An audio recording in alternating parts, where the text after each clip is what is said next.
નમસ્કાર મારા નાઈ વાળંદ સમાજના પ્યારા મિત્રો, આપણે આવી ગયા છીએ આણંદ શહેર ગ્રીડ ચોકડી ટાઉન હોલ ખાતે કે જ્યાં 8 જાન્યુઆરી મંગળવારના રોજ બેંગ્લોરના મિલિયોનર જ્ઞાતિબંધુ વાળંદ સમાજનું ગૌરવ એવા જેમની જોડે 400થી પણ વધારે ગાડીઓના માલિક છે.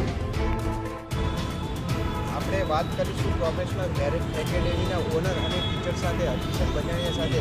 તો અહીંયા જ્યારે ટાઉન હોલ ખાતે રમેશ બાબુ આવી રહ્યા છે 8 જાન્યુઆરીએ, તો ખાસ કરીને સાહેબ કેવા પ્રકારની તૈયારીઓ છે? અમારી તૈયારીઓ બહુ જોરશોરમાં ચાલી રહી છે અને આખા ગુજરાતમાંથી અમને રિસ્પોન્સ મળી રહ્યો છે અને ઓલમોસ્ટ અત્યારે લગભગ 50થી 60% જેવું બુકિંગ થઈ ગયેલું છે અને અમને સમાજ તરફથી બહુ સારો એવો રિસ્પોન્સ મળી રહ્યો છે. રમેશ બાબુ કેટલા વાગે આવશે અને ખાસ કરીને એમના સ્વાગતની કેવી તૈયારીઓ ચાલી રહી છે અહીંયા આણંદ ખાતે? રમેશ બાબુ આપણા પ્રોગ્રામ સ્ટાર્ટ થવાના હાફ એન અવર પહેલાં એ પધારશે અને એમના સ્વાગત માટે બહુ જ જોરશોરથી અમે એમનું આયોજન કરી રહ્યા છીએ અને એમને જે પણ સમાજને લગતા ઉપયોગી છે એ જ રીતના અમે બધી જ રીતના એમને સહરૂપી થઈને અને અમે એક મસ્ત મજાનું આયોજન કરી રહ્યા છીએ.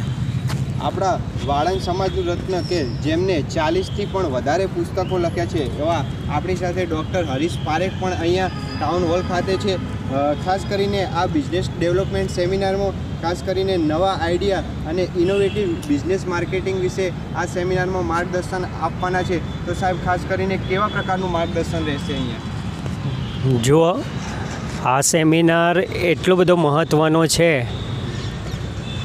મહત્ત્વનો એટલા માટે કે આપણા વાળંદ સમાજનો જે પરંપરાગત બિઝનેસ છે એને આજના જમાનાના સંદર્ભની અંદર કે આજનો જે ટેકનોલોજીનો જમાનો જે છે અને બીજું એ કે આપણા જે નાના ધંધાર્થીઓ છે એટલે કે નાના બિઝનેસ કરતા છે, નાની દુકાન ધરાવનાર માણસો જે છે, અને બીજું એ કે આને સામે એવા પણ લોકો છે જેમની પાસે પોતાનું પાર્લર છે, પોતાનું હેર સલૂન છે.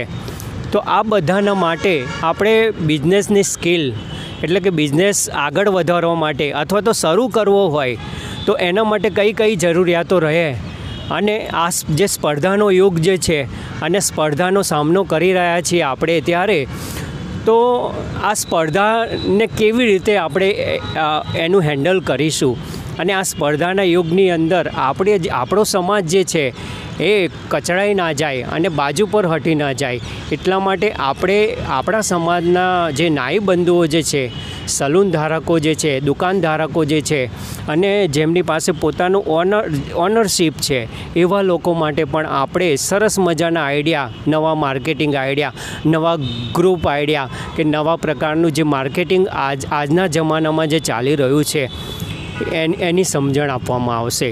અને બીજું એ કે આપણો જે સમાજ જે છે એને કઈ રીતે બેઠો કરો, અત્યારે બેઠો છે, આગળ ચાલી રહ્યો છે, તો એની અંદર અમારા જેવા માણસો થોડો સપોર્ટ કરવા માગે છે. કેમ કે મેં આખા અભ્યાસ દરમિયાન 2 પુસ્તકો સરસ મજાના લખ્યા છે, એક નેટવર્ક માર્કેટિંગ અને બીજું છે બિઝનેસ પોલિસી. તો આ પુસ્તકોની અંદર મેં એ જ સમજાવેલું છે અને બધા જે માર્કેટિંગ જે છે એની સ્ટ્રેટેજી જમાને બદલાય છે. તો આવી બદલાતી જે સ્ટ્રેટેજી છે એને આપણે તમારી સામે ખુલ્લી પાડીશું અને એનો તમે ઉપયોગ કરી શકીશું અને અમારો સાથ સહકાર મેળવી શકશો.